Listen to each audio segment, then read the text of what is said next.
Hi there. My name is Mary Beth Coleman. I'm an associate professor at the University of Tennessee. I am a former special education teacher. I taught for 13 years in Georgia. In the middle of this crisis and this bizarre time, I was trying to think about how I could contribute and maybe how I could help.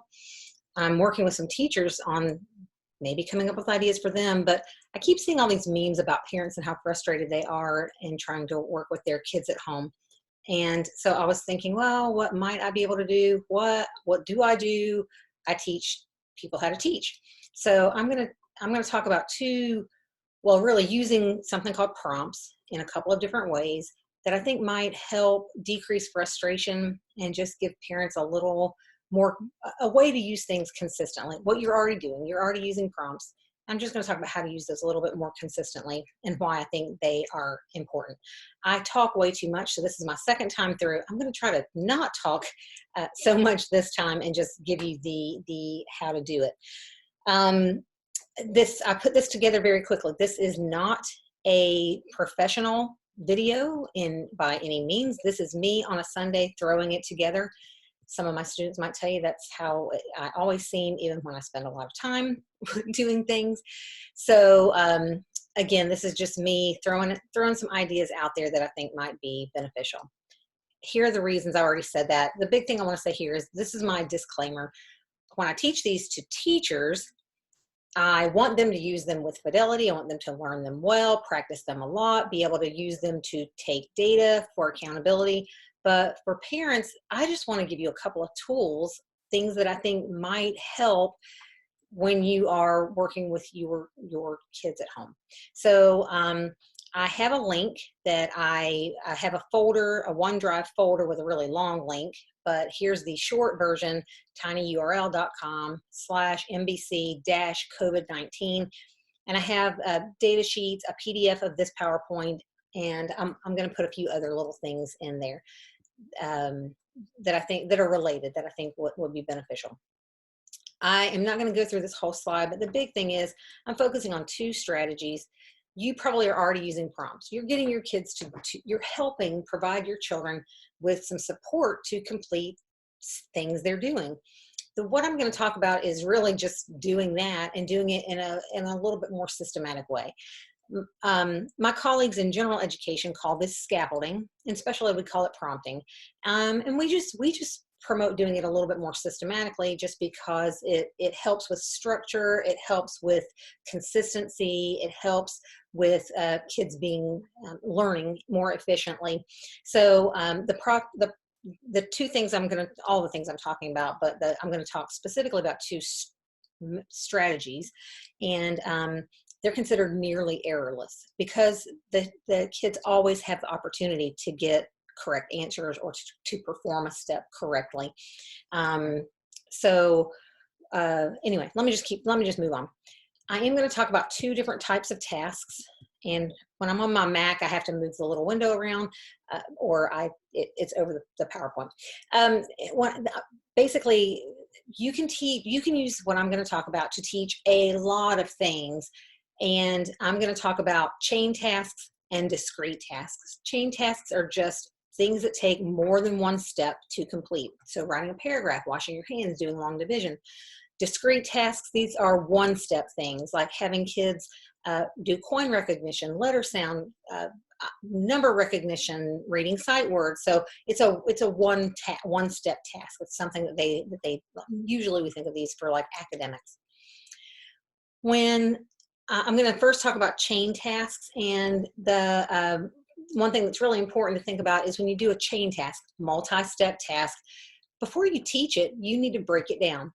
And what I recommend, this is what we teach teachers to do, is go through the task yourself, write down each step as you do it, and then go back and break it down into small manageable components for the student. And in your situation, for your child. So if you think your child can do a couple of things within a step, great. The way you write the steps down might be perfect. But for some kids, especially if they're young or kids who have disabilities, you might have to break it down more. So whereas you might have written down one big, huge, long thing that has multiple parts per step, For some kids, you have to break that down even more. So you might have to like break it apart, and maybe just turn on the water is too big for some kids, and you might have to do turn on the cold water, turn on the hot water, place your hand under, let it warm up. So you might have to break things down a little bit more. And this just comes with practice, but really think about the age of your child, the developmental level of your child, and just break it up and make it something that is really manageable. What you're looking at on the right is something I use in class, because this was a task analysis I used for one of my students when I taught elementary school students with physical disabilities. In Georgia, we have separate certification for that. And my kids were on an academic track, but they needed additional supports because of their physical disabilities. So this is a pretty complicated task analysis, but it was based on a student who was just a little bit behind academically. She was a 4th grader, and she was pretty independent, but not really consistent. So a task analysis might be really simple. It might be pretty complex, and it really just depends on the kid's needs. Hint, if you Google task analysis 4, you might find a lot of examples. I am going to make another video about customizing task analyses specifically for kids with physical and multiple disabilities. So I will, coming soon, potentially, for that. This is an example of a Google search I did for a task analysis for brushing teeth, and I came up with a lot of visual. There you can see there are a lot of visual supports. If you go to Teachers Pay Teachers, if you're not a teacher, you might not know about this site, but teachers go there to buy lesson plans or materials that other teachers have made, rather than just recreate things over and over. So you can do that if you want, or you can just Google it, look at the images, and get some ideas. Before I start, I want to teach you about the types of prompts. So, and the way I have these presented, this is in reverse order of helpfulness. Now, if you were teacher in class, I would say in the order of least intrusiveness. In other words, I'm intruding on your independence less. In this order, I'm starting with the things that are least intrusive or least helpful, and providing more support. And that's what the first thing I'm going to talk about, which is the least to most prompting. You start with the least help, and then you work your way down to the most help. But I think it's helpful to go and talk about what the types of prompts are. Independence, of course, that's no prompts. And that's what we really want kids to do. We want them to be able to perform independently. Verbal cue, this is a hint. This is like a verbal hint, like, what do you need to do next? What else do you need? Those are verbal cues. You're giving the kid, hey, you need to do something, but you're not telling them specifically what they want, what they need to do. A gestural cue is like a physical hint. So if you want the child to turn on the cold water, you tap it or you point to it. So it's just when you're giving them that little bit of a visual, hey, this is what you need to do. The next type of prompt is a verbal prompt, and this is when you state exactly what it is that they need to do. So for a step of the task, you say what it is. Turn on the cold water. Modeling is when you demonstrate how to do the step. When you use modeling or physical assistance, which are the next 2 levels of prompting, you also repeat the verbal prompt, because that's you're trying to get them more and more independent. So you want to get them to that verbal prompt level, and then you can work on getting rid of those verbal prompts. But you always want to repeat that verbal direction if you have to provide one of the more intrusive prompts. So modeling, you show how to do it while you state the step. Turn on the cold water. I'm turning the handle this way. So you explain what it is that you're doing when you model. Partial physical assistance is when you give a little bit of physical guidance. So you might put their hand toward what it is that they need. And then full physical assistance is when you physically guide them through performing the entire step. When I taught preschool, for example, I sometimes would stand behind my kids. Let's say we were doing hand washing. I would stand behind them at the sink and physically guide them through doing some of the steps. Because I teach teachers how to work with kids who have physical disabilities, you, as parents, you know this already, but I just feel obligated to say that when you're using physical prompts for kids with physical disabilities, you need to be really careful, particularly for kids who have spasticity or increased muscle tone. You really have to think about the tone and really use calmness and gentle help when you're providing that physical assistance. Again, as parents, you already know that, but in case teachers watch this, I feel like I have to say that. All right, so I'm going to talk mainly about one system of prompting that is a leveled system, So we use different prompts in least intrusive order. And I'm going to talk about another system where you have one prompt, which is a controlling prompt. In other words, I select the one prompt I think that is pretty much going to make sure the child does the step or the task correctly. Hopefully that will make a little bit more sense in a minute when I do this. This sounds complicated, but honestly, we have taught middle school and high school peers how to use these systems to teach kids. Actually, there is research about elementary school kids using some of these to teach their peers. So these are not really hard, and it's stuff you're doing, and they're both really natural methods. It's just, I'm just wanting you to do it a little bit more consistently and a little bit more what we call systematically. So, all right, least to most prompting. So this is, as a teacher, this is the system I used a lot. This is what I used mostly for chain tasks. For when I taught middle schoolers with intellectual disability how to sweep, I used least to most prompting.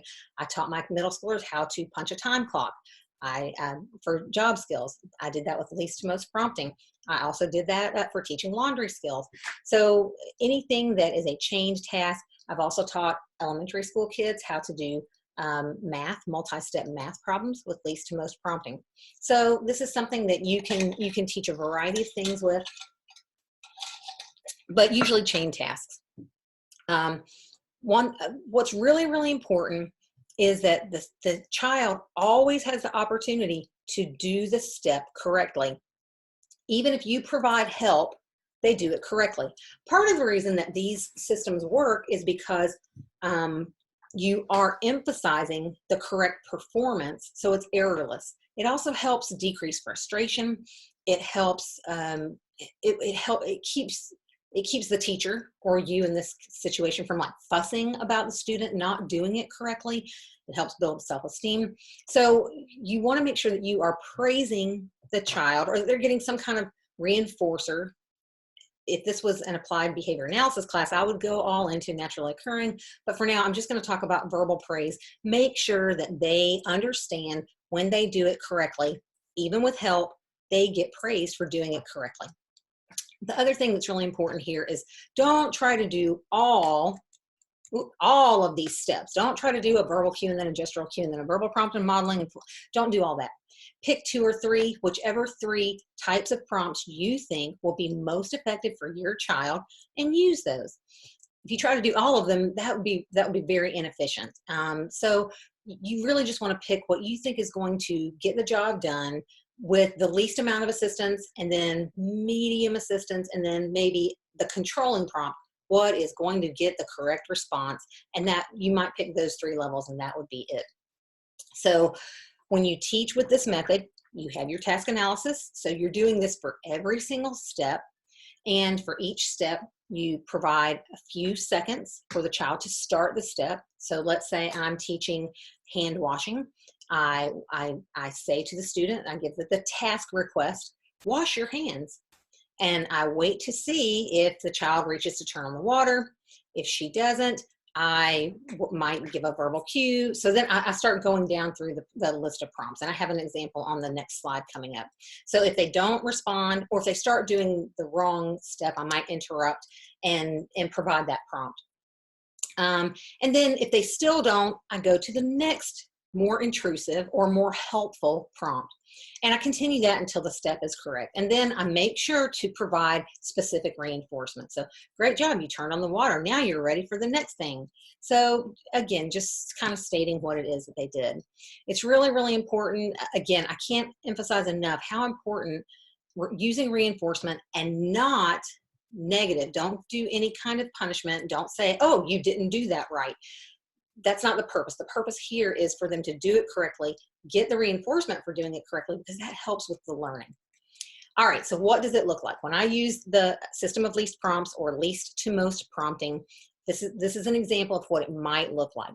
So this is the task analysis for brushing teeth, and the task request is brush your teeth. So for step 1, the first step is pick up toothpaste and flip the cap open. So I give the request, brush your teeth. Student doesn't start to pick up the toothpaste. So I might say, what do you need to do first? Or what do you need first? If he doesn't pick it up, then I might say, I might give a verbal prompt, pick up the toothpaste and open it. If he still doesn't do it, I might provide partial physical. So I might take his hand and go toward the toothpaste and say, pick up the toothpaste and open it, because I'm going to repeat that verbal prompt. And then when he does it, I would provide praise. Super, you got the cap open. For turning on the water. After he gets the cap open, I wait. If he doesn't start turning on the water, I might do a gestural cue. I might point to the water. Still doesn't do it, I would say, turn on the cold water. And then I might give a partial physical, guide his hand toward the water. And if that doesn't do it, then I'm going to give a full physical. It depends on the kid. If you think the full physical is going to be needed, then you just do that and you leave out the partial physical. Again, pick the 2 or 3 that you think are going to be most helpful to really get the job done. For the next step, here are the examples of the prompts. So water is on, I wait a second. And then if my child does not pick up the toothbrush, then I say, what do you need next? And then if she still doesn't do it, I would say, pick up the toothbrush in your left hand. Still doesn't do it, I might use some partial physical guidance again, or if she needs full physical, I might use full physical, hand over hand, and help her pick up the toothbrush. I'm going to give her praise. Great, your toothbrush is almost ready. And then we move on to the next step, which is wetting the toothbrush and then squirting the toothpaste, et cetera, et cetera. So this can be used for little kids. This can be used for kids with disabilities. This can be used for a college student learning some kind of trigonometry, although that would be somebody else teaching that. I'm not going to be teaching anything above 5th grade math. Again, task analysis and using prompting can be done for academic skills. It can be done for self-care skills. It can be done for chores you want the kids to do at home. It's just you providing prompts, and you're providing help, more help as it's needed until the step gets done, and you're giving that praise so that the kid is doing it errorlessly. They're not making mistakes, and it's not punitive, and they're getting good feedback for performing whatever it is. One tip: especially I tell teachers this when they first start, and especially when I have like teachers who are working with peers.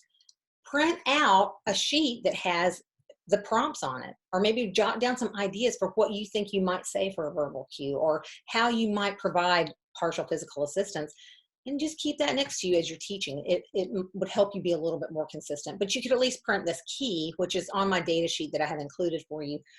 I'll talk about data next, but that just helps you kind of remember what you're doing and how you're trying to do it.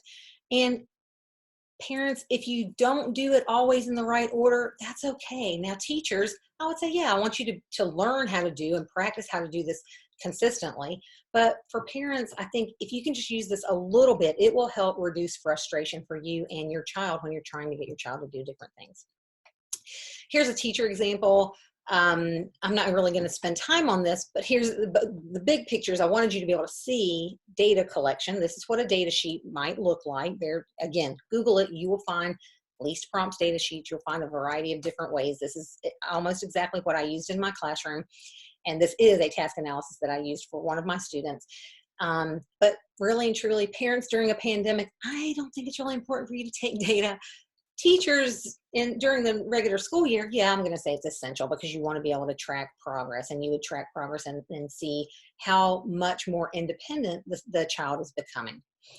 All right, so I really worked on this task analysis. I had this student for 3 years. This was a work in progress. I tried to get it down to where I was getting the steps based on what I knew she could do. And that's the same thing. Your child, you're the expert on your child. So just figure out how you think the steps need to be written to get your child to perform the task. All right.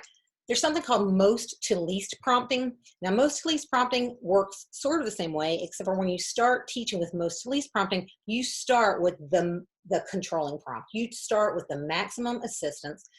The benefit of this is that they perform it correctly the first time. They get more help up front and more immediate praise. But I really don't use most to least prompting other than with kids who have more severe disabilities. I have used most to least prompting with kids who really needed that maximum support to start with. So you can't, again, you use this, you just start out the first few times you go through the task, you provide that most intrusive prompt, and then you try to start fading it back and you use a less intrusive prompt over time. I really, again, unless you're working with kids, if your child has more significant disabilities, then this might be a good place to start. You can always work your way toward least to most prompting. All right, now I'm going to talk about using another system that only uses one controlling prompt. And remember, a controlling prompt is the one prompt that you pretty much know is going to help the child get the task right. Now, there is an instructional method that's called simultaneous prompting, and that's built into time delay. But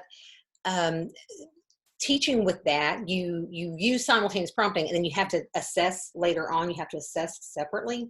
With time delay, the assessment is built in. Now, as parents, you might not necessarily care about the assessment piece, but time delay is a really natural way of teaching, because a lot of times what do? When you're just teaching a kid, you provide an instructional pause. So what color is the frog? All right, well, in normal instruction, we provide that instructional pause and then we let kids guess. With time delay, we want to discourage the guessing, because particularly for kids who struggle, kids who have a harder time learning, we don't really want them doing a whole lot of guessing, because they can learn the wrong information or learn how to do something the wrong way. And then we have to reteach, and we have to unlearn the incorrect stuff and teach the correct stuff. So when we use simultaneous prompting or time delay, we are trying to keep from the extra guessing, and we're trying to keep from the extra time spent having to relearn incorrect stuff. So these can be done for discrete tasks, and that's how I'm going to demonstrate it here in just a second. Or you can use these to teach a chain task. For every single step, you just use the controlling prompt. So let me talk about what this would look like. So again, time delay, it's really natural. Adding that instructional pause is just really, really natural thing to do. But whoops, want to go back. Just the instructional pause can increase frustration because they get it wrong. So it's a lot of times, if you think about, so with just an instructional pause, you show the kid the word. What word is this? And the kid says, it's dog. And you either say, yeah, this is the word dog, or no, that's cat. What is this word? Kid says bear. No, that's cup. So they're just getting negative stuff. With time delay, they always have the opportunity to get the word correct, or get whatever it is, the step, the letter sound, the coin that they're identifying. They always have the opportunity to get it right. That's why it's considered nearly errorless. It avoids teaching by testing, because teaching by testing, and I've seen veteran teachers teach by testing. We show it to them, they get it right, they get reinforced. They get it wrong, they get punished. They get told, no, that's not right. From an ABA perspective, that's not really punishment, but ignore that if you're a teacher. So we do something negative, that we say something punitive, that no, not right. So with time delay, they have the opportunity to wait just a little bit and get help if they need it. So the trick, however, is getting kids to wait. Now, for little kids or kids who are very impulsive, sometimes it takes a while for them to understand this method, because they want to just hurry up and guess. And they've been encouraged to guess in other situations or in the past. So you have to do a little bit of teaching beforehand to help them learn how to wait. When I taught this in my classroom, because I had taken Chinese in college, I remember none of it now. I used to use Chinese characters and do practice training for them with a task that they could never get right.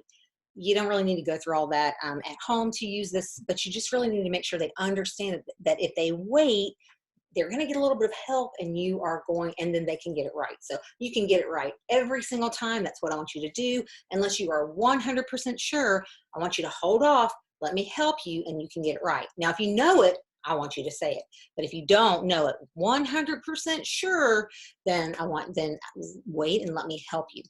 So what it might look like, so I have some letter sounds. I'm doing letter sound identification because I normally teach this in class and have a student pretend, one of my adult students pretend to be a kid. My husband's not really on board with doing that, and my dogs probably would not participate. So I'm just gonna, I'll have to do the kid sounds also for this example. So the first time you go through and you teach it, you do use what's called simultaneous prompting. With simultaneous prompting, I give the task request and I immediately give the controlling prompt. So the first time I go through it, they have the opportunity to learn it before they start guessing, before, you know, it's like you're showing them something and expecting them to know it that they don't know. You're giving them that opportunity to actually learn it the first time. So I guess I'm just going to be silly and make the kid sounds too, but here's simultaneous prompting. If I'm doing it the very first time, I go through it and I would say, what does this letter say? You say it. Good job, you said What does this letter say? Yay, that says you're right. What does this letter say? Oh, yay, you said right? So I'm immediately giving them the prompt, the controlling prompt. Now for something academic like this, if I have a cooperative child and a child who is capable of doing it, then they're getting the opportunity to go through and do it right the first time. Now, that's the first time through. With time delay, you do that simultaneous prompting. With simultaneous prompting, you do that every time, and then later on you test to see what they already know. For time delay, that first time you do that, the next time through, you provide a little bit of a pause for academic stuff, and just depending on the kid, 3 to 5 seconds is really common, but it can be shorter, it can be longer, depending on the kid's attention span. And with kids who have physical disabilities, sometimes it takes them longer to initiate a response. So you might have to wait. So just feel it out and see what you think works best for the kid. You can increase the time if you want to. There's something called, there's constant time delay. And then there's progressive time delay. It doesn't matter. Do whatever you think is best. I usually just use like a 3-second time delay, or unless I know that something else would work better for the kids. So we've done simultaneous prompting. I've gone through the letter sounds one time so the child has the opportunity to learn it the first time. Every other time after that, I provide a little bit of a pause for the kid to give me the answer. And if they give it to me, I say, great, you did it right. And if they don't, I give them the prompt, and then I reinforce them for waiting and getting it right. So, all right, so this is the next day, we're gonna do it again. All right, we're gonna work on your letter sounds again today. Now remember, unless you're 100% sure, I want you to wait, and so that I can help you and you will get it right. I want you to get 100% right, either with my help or without. But if you don't know 100%, then I want you to wait. What does this letter say? Good job. You waited and you got it right. That is What does this say? Yay, you got it right. That says I'm glad you waited and got it right. What does this say? Oh, sorry, I'm trying to wait through. What does this say? Yeah, you got it. You waited and you got it right. So I'm reinforcing the kid for waiting. You can just reinforce, especially at first, for just getting it right. Now, what do I do if they don't wait? Well, if they don't wait and they get it wrong, you just remind them. Remember, now, so what, all right, what does this say? No, this one says Remember, if you don't know, wait so that you can get it right 100% of the time. This says Say it with me. Okay, great. So again, it's just they get the prompt, they get reinforced for getting it right. And you would just, in that situation when they got it wrong, you would just reteach it so that they could get that verbal praise. When they start getting them right on their own a lot, then you change what you say depending on if they got help or they didn't get help. So in a situation where, all right, so I go through and the child gets this one. All right, we're gonna go through your letter sounds again. What does this say? Yeah, awesome. You waited and you got it right. That says, What does this say? wow, you got that without my help. It does say That's fantastic. You are so smart. Wow. So the reason you would do that eventually is because kids can get prompt dependent. They start really, hey, I can just wait and get help. Cool. I'll just wait and get help. Most kids don't do that, but you will have some kids who will do that. So you just start making it more exciting if they get them correct. So again, this is just a way you're using that instructional pause. I bet when you're working with your kids, you're providing a little bit of a wait, a little bit of a pause there. This is just a way to help speed instruction, make instruction more efficient, and make it more pleasant because they have the opportunity to get it right. And when they get it right, they're getting that feedback for getting it right. So that's the purpose of using time delay. Again, parents during a pandemic, don't worry about data collection. Teachers using this method, use it in a very structured way, and you want to take data. The reason I wanted to show this for sure, though, to even to parents, is if you do take data, kids really like this now. There are different ways to take data. This is how I was taught, but the reason I use this method is because, well, I'll tell you why, how my kids really liked it. The way this works is you have the word next to the trial, or I'm sorry, in this situation, I'm writing the letter sound. So letter L, N, R, M. And if they get it right without help, I color in the whole block. And if they wait for the prompt and get it right, I color in half the block. Now for teachers, I would tell you what to do for the other types of errors. For parents, if they don't get it right, you can just leave it blank or write down the error, whatever you want to do. But what kids really like is you get to start showing them how colored in their blocks are, and that gets really exciting. Like, wow, look, you have all of these, you have half colored in. Now this one, you didn't wait, and so you didn't wait for my help, but next time I know you will, so that you can get your block colored in. Again, data collection, optional for parents. I really don't do that if it makes it more difficult, but if you want to have that little extra piece of it, then it can be another little way of helping the kids learn really fast. Again, you can do this for a chained task. Each one of those will be a step, and then you would just use the controlling prompt for each step, or it could be for things that are academic. Recognizing numbers, recognizing words, recognizing coins, anything along those lines. So again, I think that just using prompts a little bit more consistently in a little bit more structured manner might really help your instruction with your child. I really think learn one of these methods, either time delay or least prompts, and then just get good at it. And if you mess it up, it's okay, no biggie. It's okay for new teachers. The new teachers learning this method, they mess it up, but they keep practicing and keep practicing until they can do it with fidelity.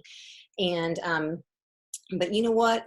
Just using these a little bit more consistently, I think is still going to be better than nothing. I think it still is going to decrease your frustration. Just be really patient with yourself. Be patient with your child. And remember the praise. Remember the praise, because that's really important, especially at first. And I am happy to help if you are trying these methods and you're like, I don't know, give me some examples, or how would this look if I'm teaching unloading the dishwasher? I don't know, or if you want ideas or want help, I would be happy to help you. Just drop me an email, mbc@utk.edu. I hope this is helpful. And if not, you probably stopped watching way back. So